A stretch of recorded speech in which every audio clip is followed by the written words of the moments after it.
Morning बच्चों। नए साझेदार का प्रवेश उसके बारे में हम पढ़ रहे हैं और इसमें कि नया साझेदार जब भी फर्म में प्रवेश करता है तो अपने साथ पूंजी लाता है, ख्याति की रकम लेकर के आता है, पुनर्मूल्यांकन खाता हम बनाते हैं, रिवैल्यूएशन अकाउंट, साझेदारों के पूंजी खाते आपके तैयार किए जाते हैं और नई फर्म का चिट्ठा आपके बनाया। जब भी कोई नया साझेदार फर्म में आएगा तो वो अपने साथ ख्याति की रकम लेकर के आएगा। यदि ख्याति खाता पुस्तकों में खुला हुआ नहीं है, बैलेंस शीट में गुडविल नहीं दे रखी और नया साझेदार गुडविल की रकम नकद में लेकर के आ रहा है, तो ऐसी स्थिति में जो पहली एंट्री हमारी बनती है, cash account DR to goodwill, cash account DR to goodwill,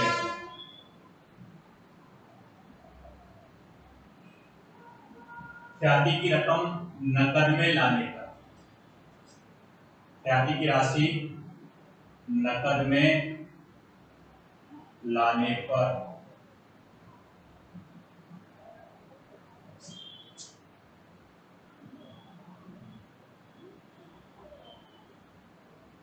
cash account DR to goodwill, इस ख्याति की रकम पर पुराने साझेदारों का अधिकार होगा, पुराने साझेदारों के खाते में जमा होगी। तो दूसरी एंट्री जब हम बनाएंगे, ख्याति की राशि को पुराने साझेदारों के खाते में जमा करने पर, ख्याति की राशि को पुराने साझेदारों के खाते में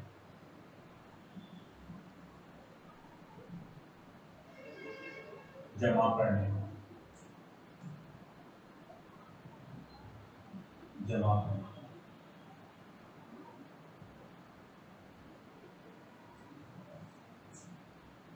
इस गुडविल पर पुराने साझेदारों का अधिकार होगा।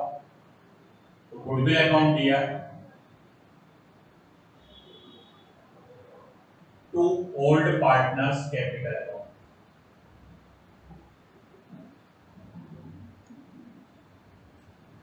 ये रकम ख्याति खाते से तो निकलेगी, डेबिट करेंगे और किसके खातों में जमा होगी, पुराने साझेदारों के खाते में जमा होगी। ये एंट्री हमेशा त्याग के अनुपात में बनेगी, ध्यान दीजिए, त्याग का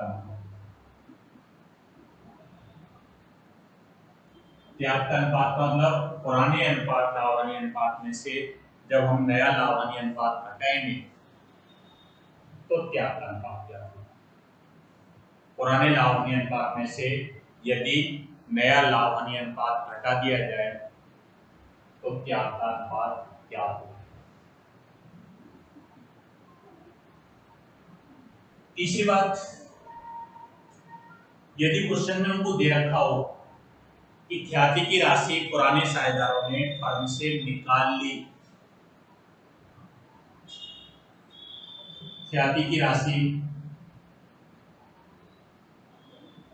पुराने साझेदारों द्वारा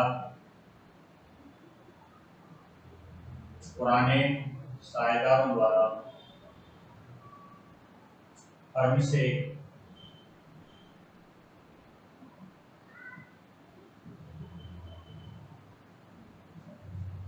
निकालने पर,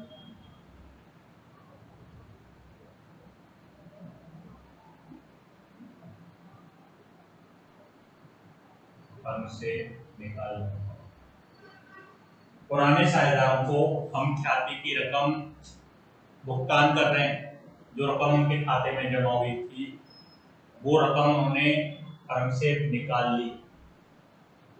तो पुराने साझेदारों को रुपए चुकाने की एंट्री, जो जमा हुआ था पैसा, ओल्ड पार्टनर्स कैपिटल अकाउंट दिया,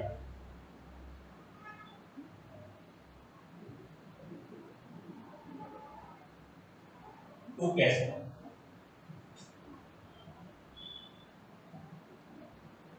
ओल्ड पार्टनर्स कैपिटल अकाउंट या टू कैश या बैंक। जाति खाता खुला हुआ नहीं है,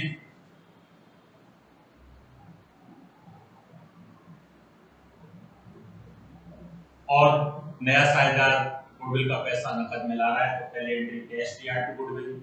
ये प्रविष्टि पूंजी खाते को प्रभावित नहीं करेगी, लेकिन ये रकम पुराने साझेदारों के खाते में हम जमा करेंगे, तो इसकी जो एंट्री बनेगी गुडविल अकाउंट या टू ओल्ड पार्टनर्स। पुराने साझेदारों के खाते में ये पैसा जमा होगा, लेकिन आपको ध्यान रखना है किस अनुपात में जमा करना है, ब्याज के अनुपात में। ब्याज का अनुपात हमने निकालना सीखा है। तीसरी एंट्री तभी बनेगी जब क्वेश्चन में दे रखा हो कि पुराने साझेदारों को ख्याति की रकम फर्म से क्या कर दी गई है, भुगतान कर दी गई है, चुका दी गई है। ओल्ड पार्टनर्स कैपिटल अकाउंट या टू कैश। एक क्वेश्चन हम ले रहे हैं आरबीडी में, पेज नंबर 41 पर एक क्वेश्चन आपको दिया हुआ है।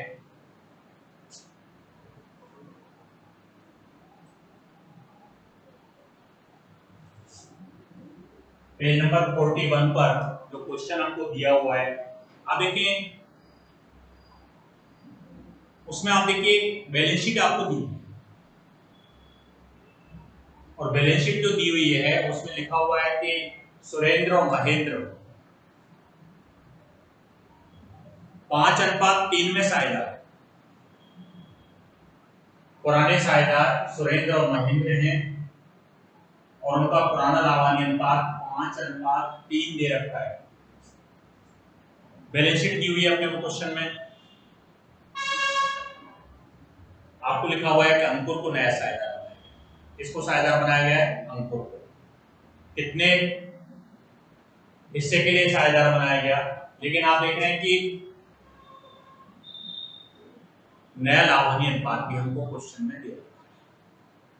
क्वेश्चन में पुराना लाभानी अनुपात भी दिया हुआ है और नया लाभानी अनुपात भी हमको क्वेश्चन में दे रखा है। हम त्याग के अनुपात को निकाल सकते हैं। पुराने लाभानी अनुपात में से अगर नया लाभानी अनुपात घटा दिया जाए तो त्याग का अनुपात क्या होगा? पुराने लाभानी अनुपात में से कौन सा अनुपात घटा दिया जाए, नया लाभानी अनुपात घटा दिया जाए, तो त्याग का अनुपात क्या होगा? अब देखिए साझेदार के प्रवेश के समय कुछ संपत्ति और दायित्व के मूल्य में परिवर्तन हो रहा है, और परिवर्तन हो रहा है इसलिए पुनर्मूल्यांकन खाता हम तैयार कर रहे हैं। ऊपर मैं हेडिंग डाल रहा हूं रीवैल्यूएशन अकाउंट। रीवैल्यूएशन अकाउंट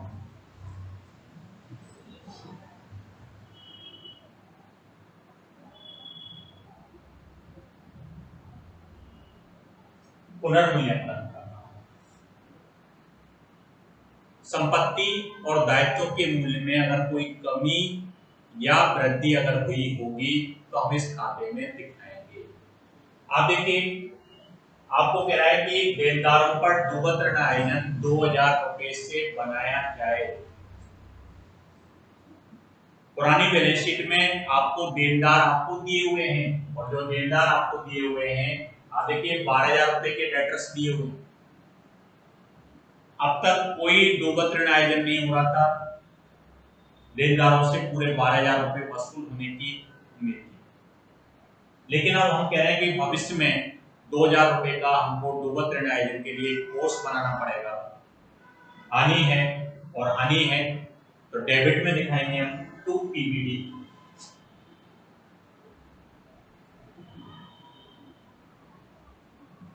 तो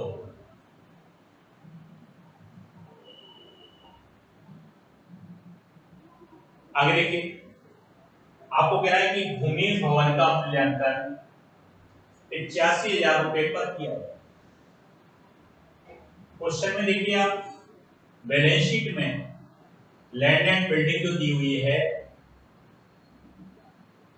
वो 61,000 रुपए की दी हुई है। अब तक जो भूमि और भवन का मूल्य था वो केवल कितने रुपए था, 61,000 रुपए भूमि भवन का मूल्य था। अब वो मूल्य बढ़ करके कह रहा है कि आज की डेट में उसकी कीमत 85,000 है। 61,000 की संपत्ति 85,000 की हो जाए, मैं आपसे पूछूं कितने रुपए से संपत्ति बढ़ी है भवन, तो आप कहेंगे 24,000 रुपए से भूमि और भवन का मूल्य बढ़ा है। फायदा है, और फायदा है रेवल्यूशन अकाउंट की क्रेडिट में दिखाएंगे। लाभ के लिए पुनर्मूल्यांकन खाता क्रेडिट किया जाता है। अगर कोई एंट्री हमसे पूछे तो लैंड एंड बिल्डिंग अकाउंट या टू रेवल्यूशन अकाउंट में बाय लैंड एंड बिल्डिंग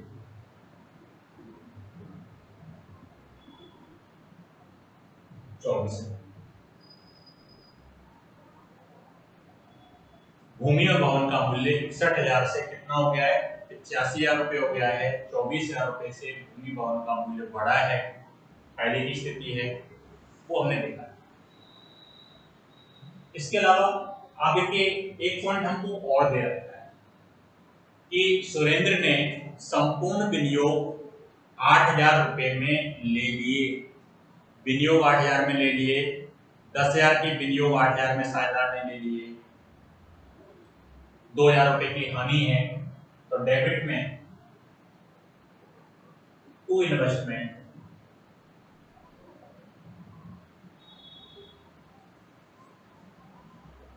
तो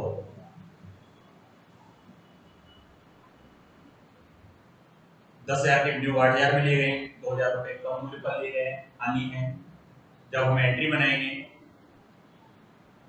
संपत्ति साझेदार द्वारा लेने की, साझेदार के खाते को डेबिट करेंगे क्योंकि उससे रुपए लेने हैं। तो सुरेंद्र अकाउंट दिया टू इन्वेस्टमेंट। जब एंट्री पार्टनर्स कैपिटल में आएगी वो टू इन्वेस्टमेंट। केवल यही पॉइंट थे रेवल्यूशन अकाउंट से संबंधित।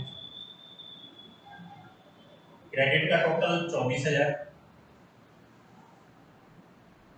डेबिट में 4,000। तो टू पार्टनर्स कैपिटल अकाउंट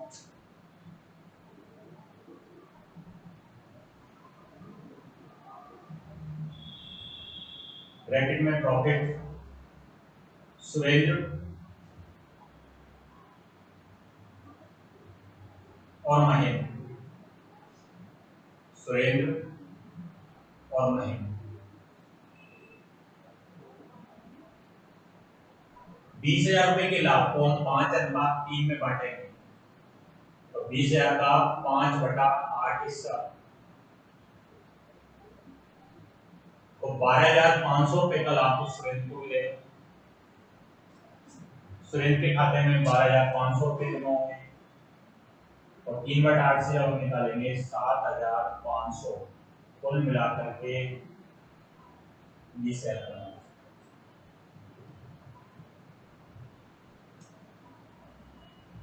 और दोनों तरफ का टोटल 24।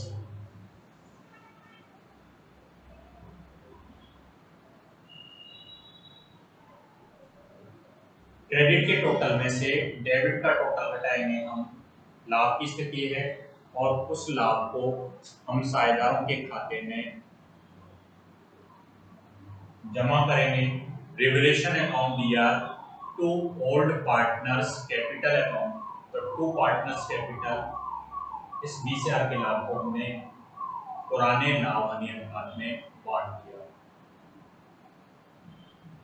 ये तो कौन सा खाता बना, रिवल्यूशन। नहीं, समस्या नहीं है इसमें। भवन का मूल्य बढ़ गया, फायदा है, क्रेडिट में दिखाएंगे बाय लैंड एंड बिल्डिंग। विनियोग 2,000 कम हो गए, हानि है, डेबिट में दिखाएंगे। देनदारों के लिए कोर्स बनाना पड़ रहा है आगे, कम होंगे डेटर्स, और इसमें हानि है। ये रिवल्यूशन अकाउंट आपके इस तरह तैयार। अब हम बात कर रहे हैं साझेदारों के पूंजी खाते, पार्टनर्स कैपिटल।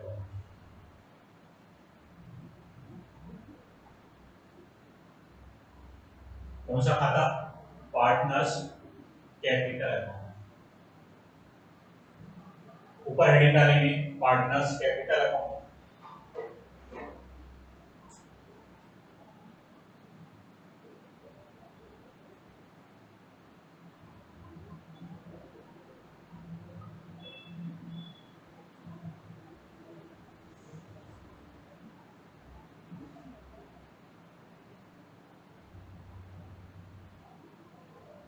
सुरेंद्र, महेंद्र और अंकुर।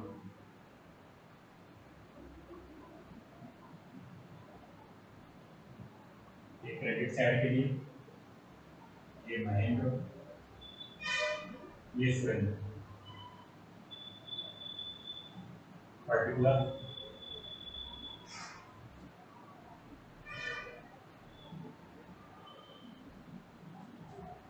ऐसे ही डेबिट में सुरेंद्र, महेंद्र और अंकुर।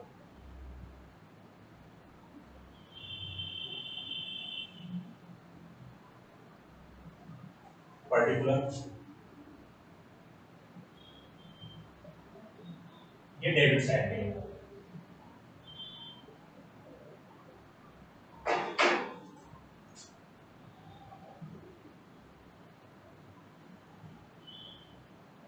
अंकुर,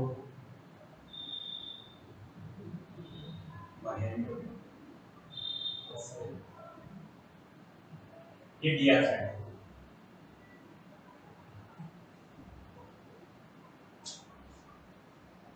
जब भी हम पूंजी खाते बनाएंगे, पर्टिकुलर सुरेंद्र, महेंद्र और अंकुर, फिर पर्टिकुलर सुरेंद्र, महेंद्र और अंकुर, ये क्रेडिट्स है। जब भी पूंजी खाता आपको बनाना होगा, सबसे पहले उसमें पूंजी खाते का प्रारंभिक शेष आपकी लिखा है। पूंजी खाते का प्रारंभिक शेष इसमें हम लिखेंगे। आप देखिए क्वेश्चन में बैलेंस शीट दे रखी है और बैलेंस शीट में सुरेंद्र और महेंद्र का जो शेष है वो लाइबिलिटी साइड में 35,000 और 25,000 रुपए दिया हुआ है। क्रेडिट शेष दिया हुआ है बाय बैलेंस बीडी करके, बाय बैलेंस बीडी। सुरेंद्र का शेष 35,000 दिया हुआ है और महेंद्र का शेष 25,000 रुपए दिया हुआ है बाय बैलेंस बीडी। पूंजी खाते का शेष क्रेडिट शेष है, दाहिने साइड में दे रखा है, लिख दिया।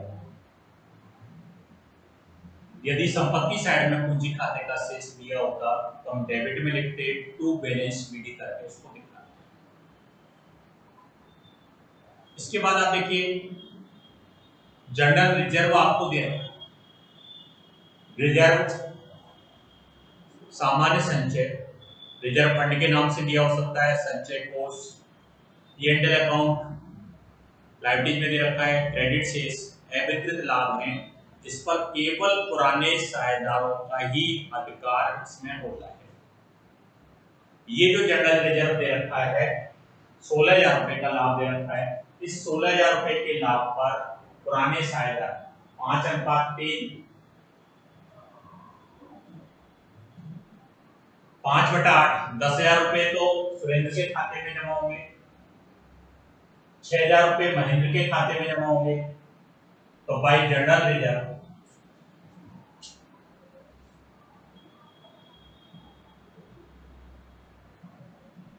10,000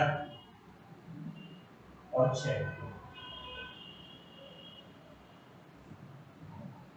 16,000 रुपए का जो सामान्य संचय है, अविकृत लाभ है, उस पर केवल पुराने साझेदारों का अधिकार होता है। उनके पुराने लाभ में अनुपात में पैसा जमा होता है उनके खाते में।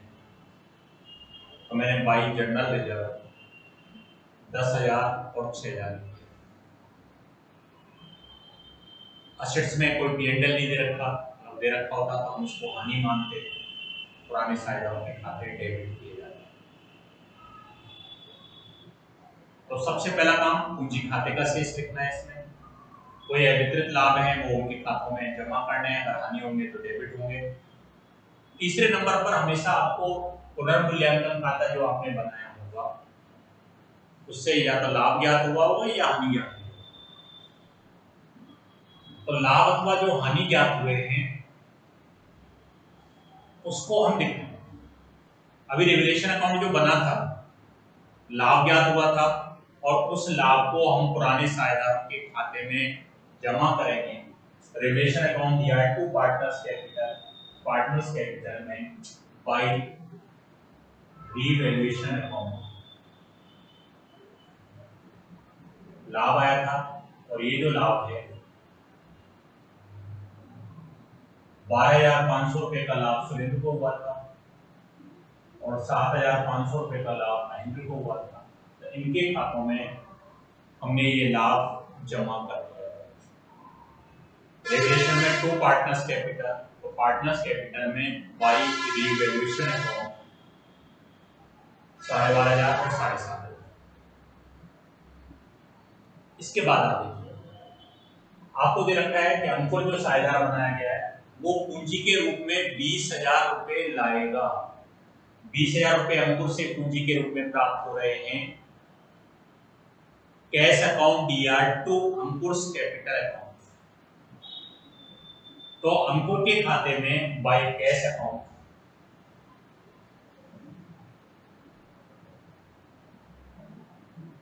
20,000। नया साझेदार जो पूंजी लाया है कितने रुपए पूंजी लेके आया है, 20,000 रुपए पूंजी लेकर के आया है, तो बाई कैश अकाउंट 20,000।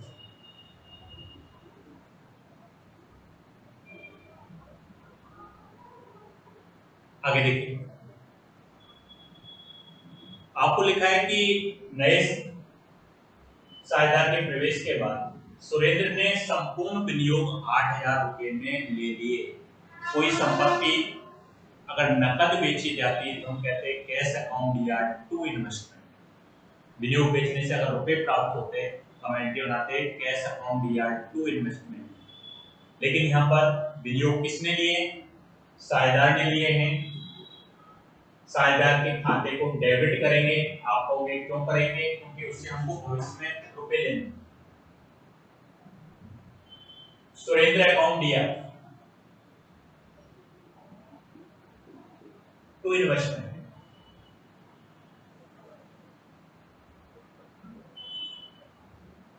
सुरेंद्र को हम डेबिट करेंगे क्योंकि उससे रुपए लेने हैं और विनियोग हमारे पास से गए व्यापार से, तो कोई संपत्ति जाती है तो क्रेडिट करते हैं। तो पार्टनर्स कैपिटल में टू इन्वेस्टमेंट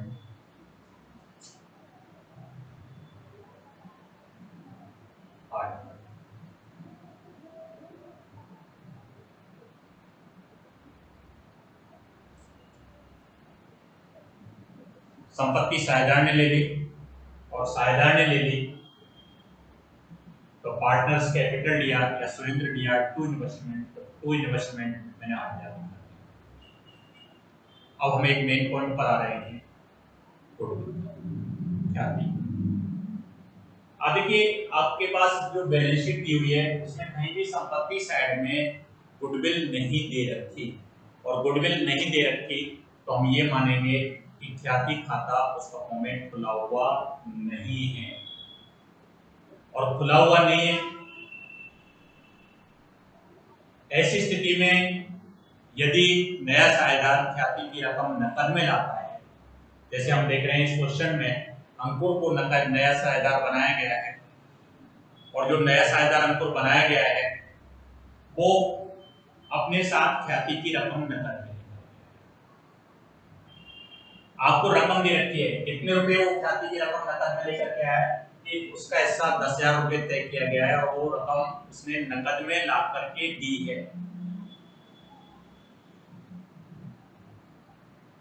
पहली एंट्री ख्याति की रकम नकद में लाने की एंट्री,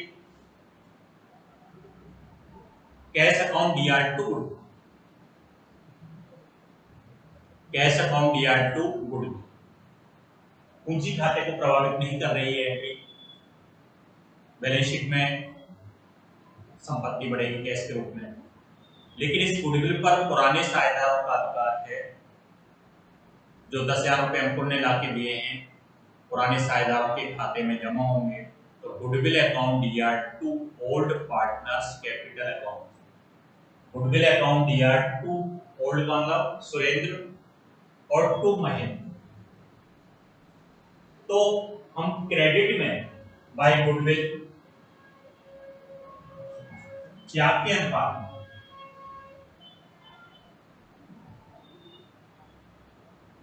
क्या के अनुपात इस 10,000 रुपए को जमा करेंगे। अब आप कहोगे 10,000 रुपए को क्या का अनुपात हम कैसे निकालें? पुराना अनुपात मैं अगर कहूं सुरेंद्र का 5:3, 5/8 पुराना अनुपात दे रखा है, माइनस नया अनुपात भी आपको क्वेश्चन में दे रखा है 3/8।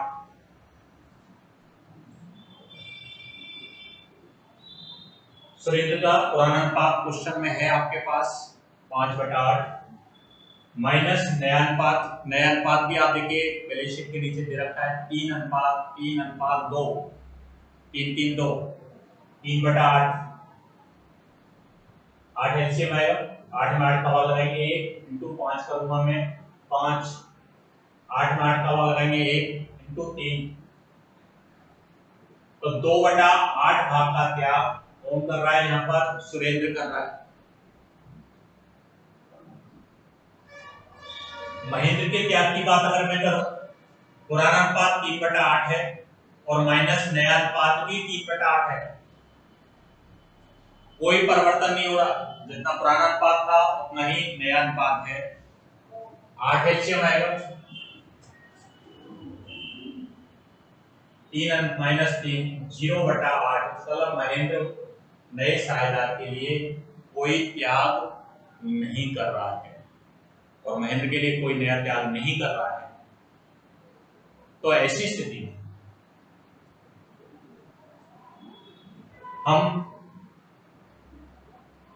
केवल सुरेंद्र के खाते को क्रेडिट करेंगे। तो goodwill account DR to old partners में दोनों के नाम आ रहे थे, लेकिन जब महेंद्र त्याग नहीं कर रहा, सुरेंद्र ही त्याग कर रहा है, तो बाई गुडविल 10,000 रुपए केवल सुरेंद्र के खाते में ही जमा।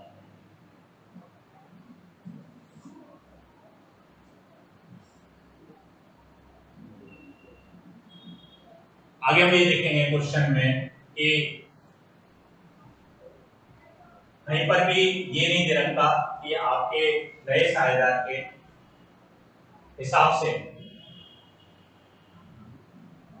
कि जो ख्याति की रकम नए साझेदार द्वारा लाई गई थी वो पुराने साझेदारों द्वारा फर्म से निकाली गई है, ऐसा कुछ भी नहीं दिया हुआ। लेकिन एक पॉइंट आपको दिया हुआ कि नया साझेदार जो बनाया गया था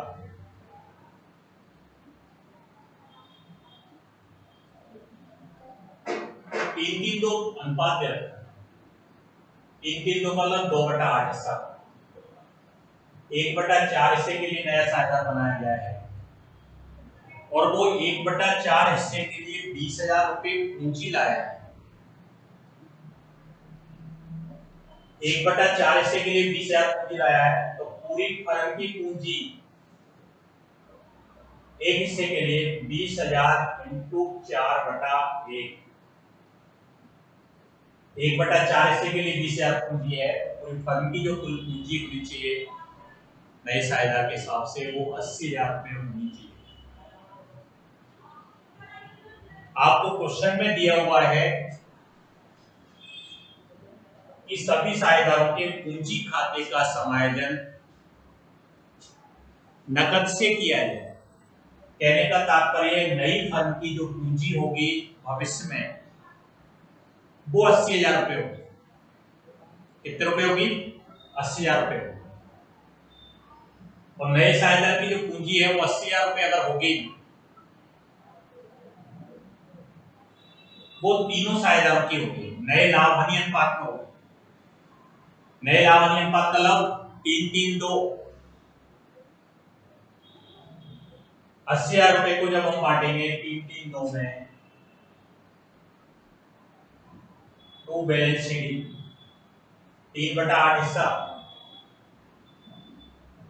तो 30,000 रुपए तो इसकी पूंजी होगी, 3/8 30,000 इसकी पूंजी होगी और हम लोग की पूंजी 2/8 से 20,000 होगी। नई बैलेंस शीट में जो पूंजी है नए साझेदार के हिसाब से 1/4 हिस्से के लिए 20,000 आ रही थी, तो फर्म की जो कुल पूंजी निकल रही है वो 80,000 रुपए निकल रही है। इस 80,000 रुपए की पूंजी को हम नई बैलेंस शीट में दिखाएंगे।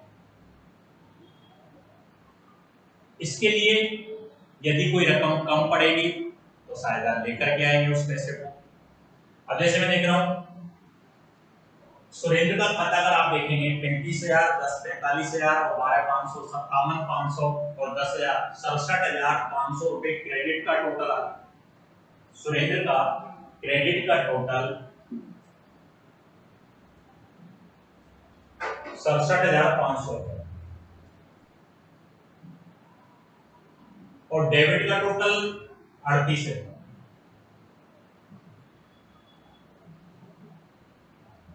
ऐसी स्थिति में आप देखिए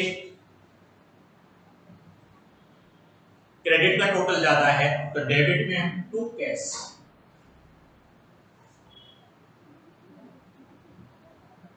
29,500, 67,500 में से जब हम 38,000 घटाए तो सुरेंद्र को 29,500 रुपए का फर्म की ओर से भुगतान किया जाएगा।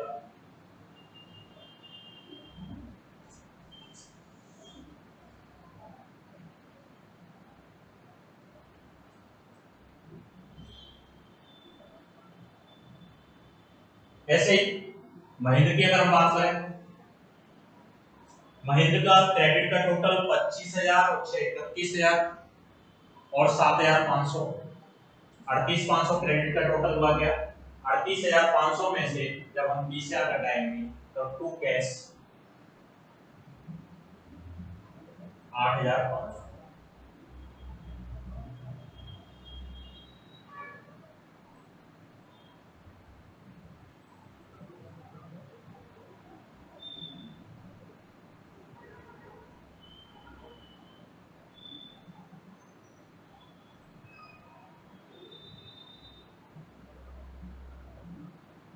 क्रेडिट के टोटल ज्यादा है दोनों के ही, तो डेबिट में टू कैश अकाउंट हम लिखेंगे और टू कैश अकाउंट जो लिखेंगे उसमें 29,500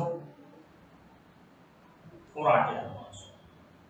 डेबिट का टोटल ज्यादा होता तो बाई कैश ये रुपए लेकर के आते शायद। यहाँ पर क्रेडिट का टोटल ज्यादा है, फर्म की ओर से इनको भुगतान किया जाएगा। तो Surendra DR, Mahendra DR to cash 29,500 और 8,500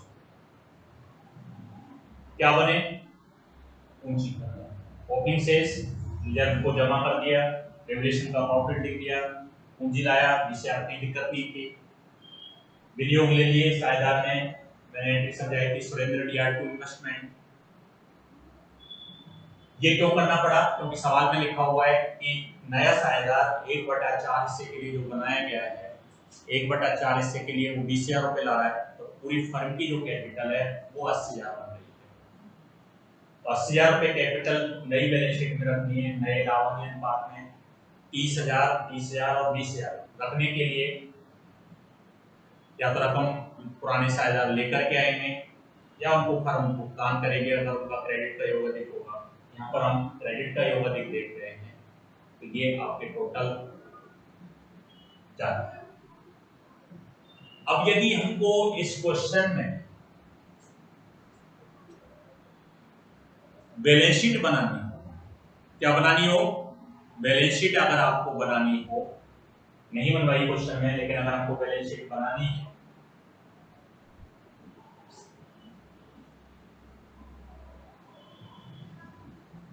balance sheet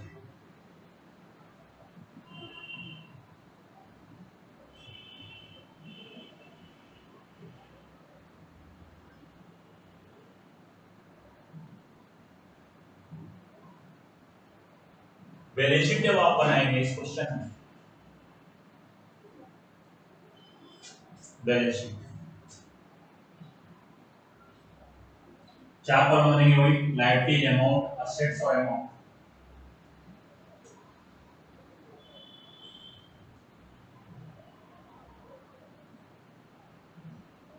assets, amount,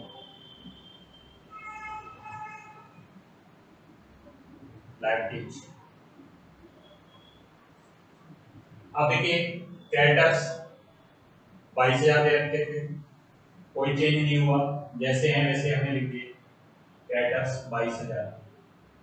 bills payable कोई परिवर्तन नहीं हुआ, 18,000 लिख दिया हमने।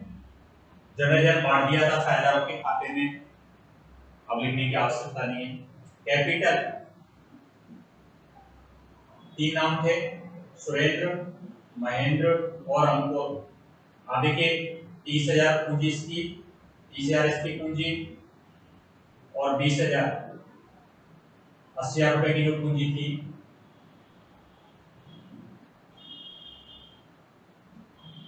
आगे देखिए आपको कह रहा है कि कैश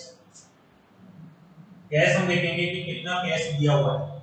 पहले से कितना कैश था, कैश आपको दिया हुआ है बैलेंस शीट में। कैश हमारे पास 8,000 था और 8,000 कैश के बाद में आपको दे रखा है कि 20,000 रुपए साझेदार पूंजी लाया था, तो प्लस 20,000, और तीसरी ख्याति के रूप में वो 10,000 रुपए लाया था, तो प्लस 10,000।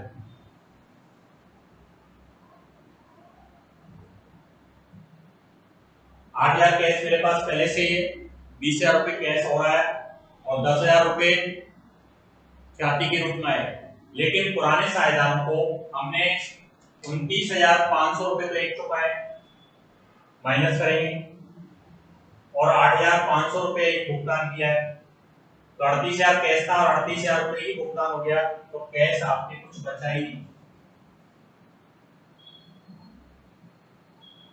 आगे देखिए आपको डेटर्स क्लियरेंस थे 12,000, लेकिन हमको कहा था कि 2,000 रुपए का ओवरपेड आइटम करना है, तो लेस पीबीडी 2,000, तो बाहर हम दिखाएंगे 10,000। स्टॉक दे रखा था 25,000, कोई चेंज नहीं हुआ, तो जैसा है वैसे ही दिखाना है आपको। स्टॉक 25, स्टॉक कितना दिखा दिया 25।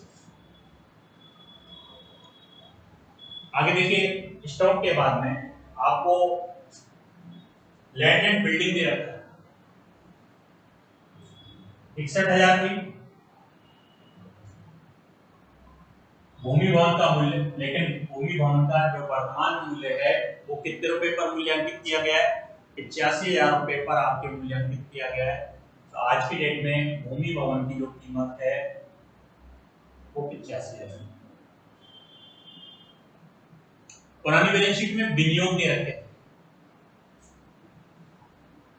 लेकिन वो विनियोग किसने ले लिए, साझेदार ने ले लिए। अब व्यापार से वो संपत्ति चली गई, इसलिए अब विनियोग लिखने की यहाँ पर आवश्यकता नहीं है।